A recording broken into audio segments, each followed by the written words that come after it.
Hello and welcome back to the channel, and welcome to a different kind of video. Welcome to a show thoughts and discussion thing.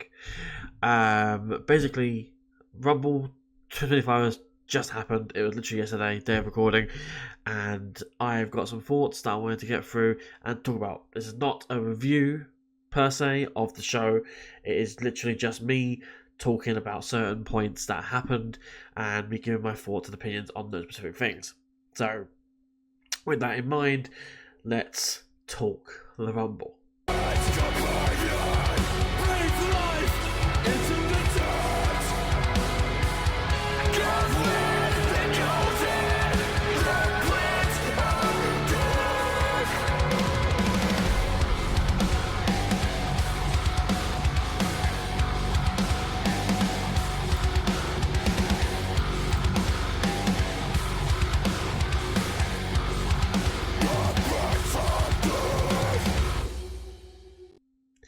So the first thing I've got to mention here, I've got on my notes just here on the side here, it is a negative.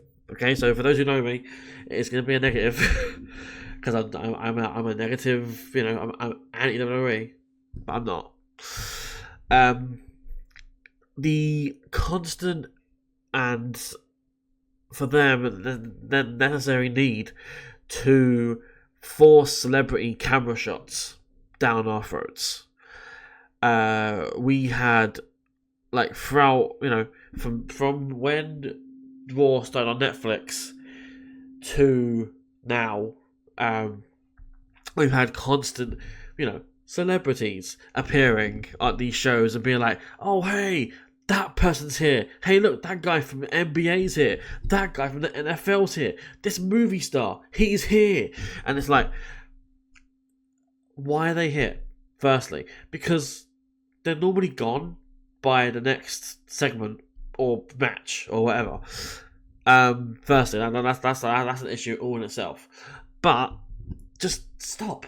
It's a wrestling show. I can't speak for the entirety of the fan base, and I won't do that. But we don't care which celebrities are at this show. Mania, whatever, SummerSlam, cool. Do what you gotta do. They're big shows. I get it. The Rumble does not need that. The Rumble does not need to be like, "Oh, look at this person. They're here tonight." And it means nothing to us, and ultimately adds nothing to the value and to the production of the show.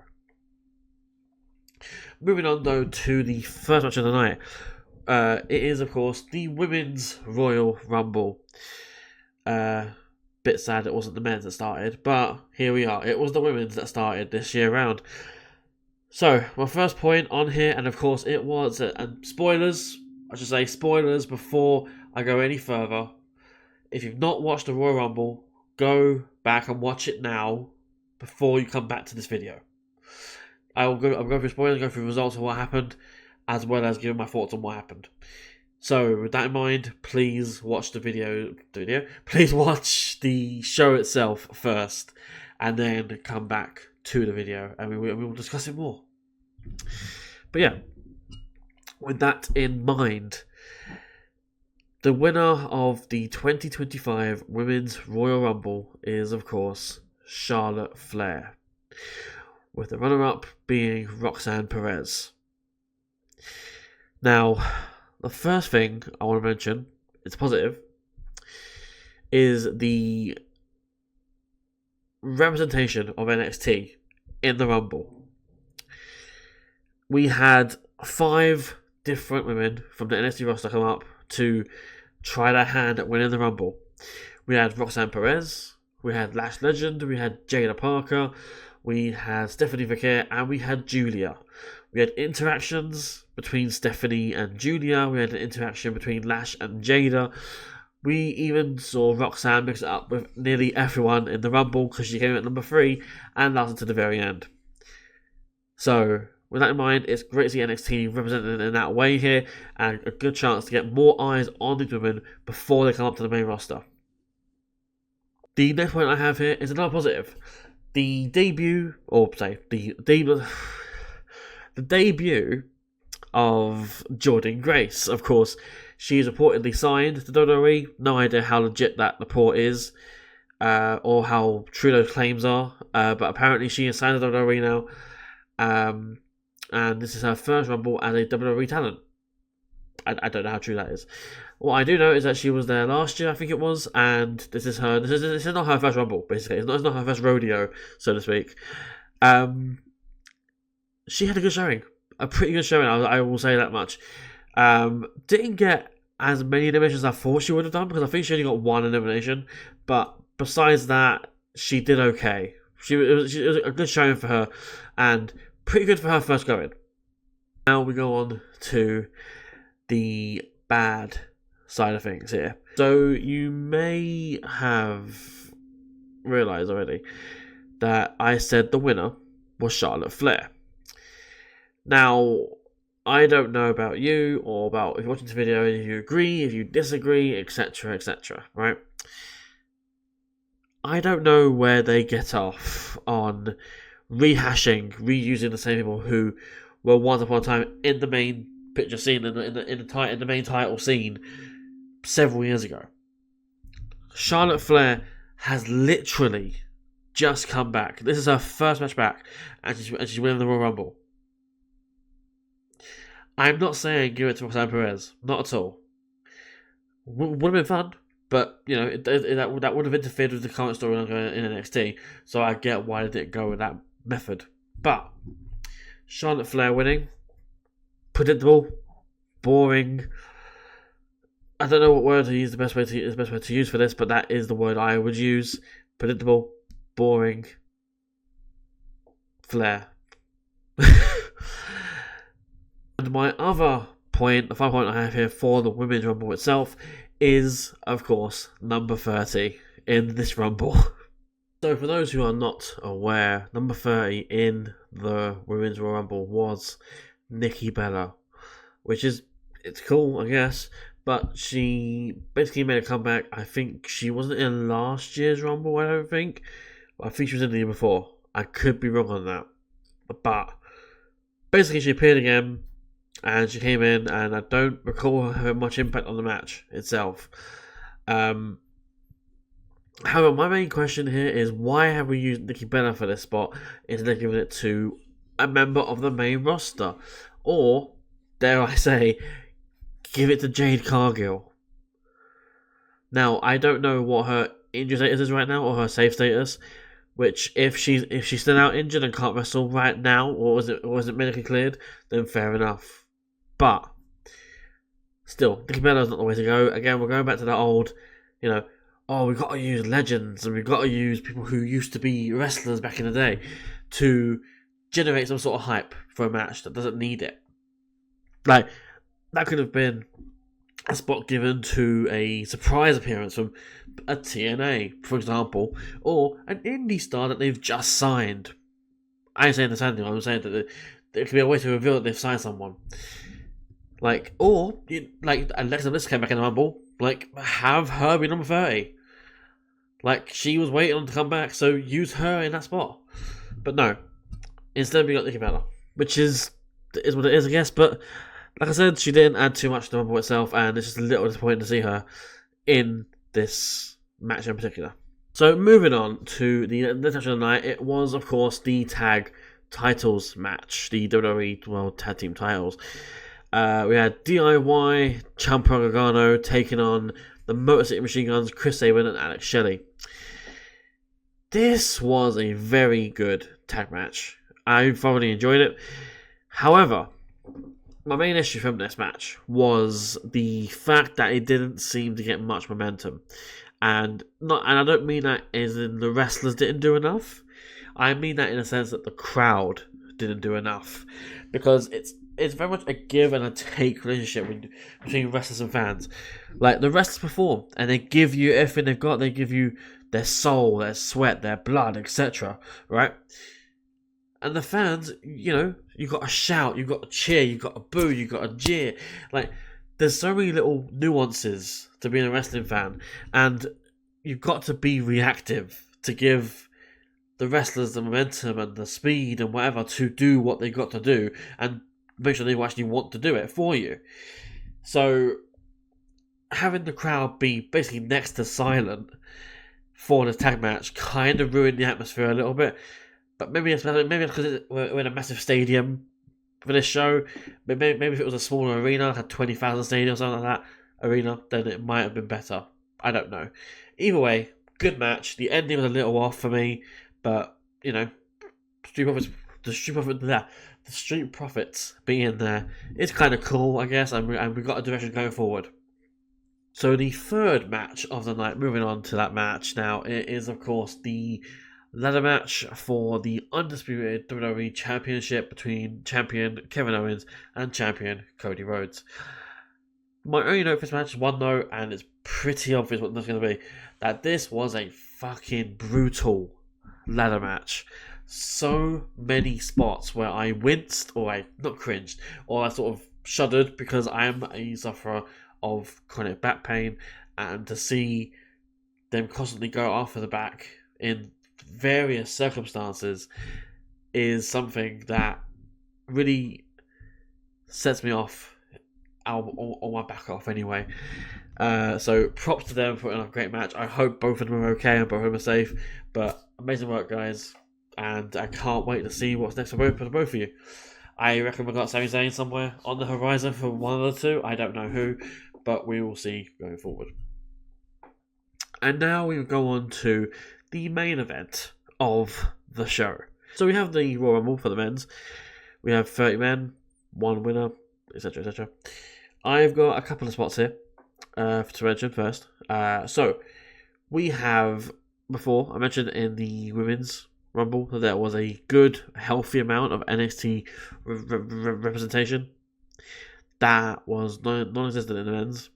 There was not a single person from NXT in this match. And sure, there was Carmelo Hayes, there was Braun Breaker, there was Santos Escobar, etc. Right? And they all came from NXT, you know? But that's not what I mean. I mean current day NXT. I'm surprised we didn't see a Trick Williams. I'm surprised we didn't see a Ridge Holland. Like, anything. Like, I don't know who else would have been in the match, potentially, but someone else in the match being in there would have helped and at least establish the NXT brand as to what it is. It's just, I don't know, it's just awkward to me to have one side of the coin feature such NXT talent and then have the other side of the coin feature absolutely nothing. Almost a direct polar opposite of what the women did. Saying that, however, I enjoyed it for the most part. There was another issue with the men's Rumble, for me anyway, is that the first half of the match seemed to be mainly sort of nothing. And what I mean by that is there was no high profile / favourite to win / big name, whatever, in the first half of the match. Like from 1 to 15, there was nothing there particularly. We had Jinder Mahal, I guess that's something. I guess Jimmy Uso was there. I think, like, it's just there's nothing like there. I don't know what the plan was. We started off with luchadors. We had a mixture of the two people in there. We had ISO Speed. For some reason, he was in there. I don't know why he was there, but he was. He got killed by a front breaker spear. I don't know what the issue was with that, but another issue for the men's Rumble was that it was just the first half was sort of nothing, and then we finally kicked things off in the second half of the match. Another issue that I had with this, and this is something that can probably be related to by certain people that I do a podcast with, is where was TNA in all of this? So we had, of course, Women's Rumble, we had Jordynne Grace, right, who technically isn't TNA anymore, if you believe the reports about her signing with WWE. I don't know if I do, personally, but it is what it is, whatever way it goes. On the men's side of things, not one single TNA person appeared, except I tell a lie. Joe Hendry appeared. He was there at number 15. He was the only person. And WWE made a big deal about signing this like, you know, multi-company partnership sort of thing, just for them to do nothing with it. And, you know, it's just, come on, guys. Like, you had like 12 spots still to fill, so you could have easily given 2 or 3 of them to TNA, another 2 or 3 to NXT, and then the remaining 6 or whatever it is, use that on maybe the guys who haven't been announced for the Rumble yet. Because there was quite a bit of waste in this match. Quite a bit of waste. One more issue I have with this before I get to the main juicy part that everyone's waiting for, is the fact that there were several high-profile names or stars or favorites to win that were all eliminated within the space of like 30 seconds. So, for context, CM Punk eliminates Roman Reigns and Seth Rollins in the same move, and then immediately afterwards, Punk is eliminated by Logan Paul. That is insane. That is absolutely insane booking and insane creativity for that. The fact that you had a final 6 that had Punk, Rollins, and Reigns, to then go to a final 3 that had none of those 3 is absolutely clinically insane. However, saying that, it's time we go on to the main juice of this video. We, of course, had the winner of the men's 2025 Royal Rumble, Jey Uso. Jey Uso. Jey Uso is the winner of the 2025 men's Royal Rumble.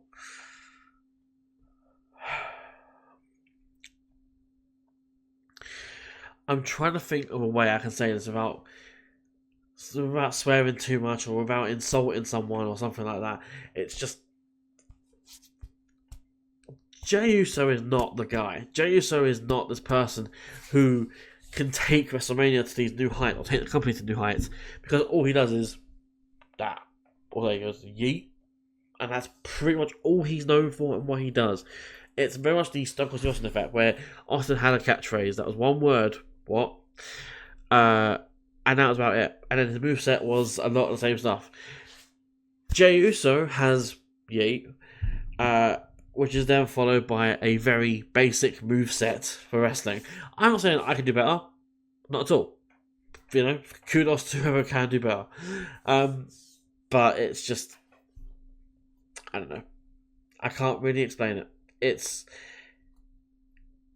You've got an undeserved winner here in the winner of this Rumble, and it scares me to think how far they're going to go with this pushing of Jey Uso, because Jey Uso is not selling out at WrestleMania, especially in Vegas. He's not selling out a PLE, right? People did not buy Satellite Main Event show where Uso fought Gunther for the world title. They didn't sell out that arena because of Jey Uso. He was not the reason why they sold out that arena. So, you know, you've taken the worst part of the Rumble, the main Rumble, and you somehow polished it up, you know, spat on it, you know, to give it a little bit of shine, and you've made it like this big thing, bigger than it needs to be, and that's got to stop. That has got to stop. But with that in mind, just fuck Jey Uso.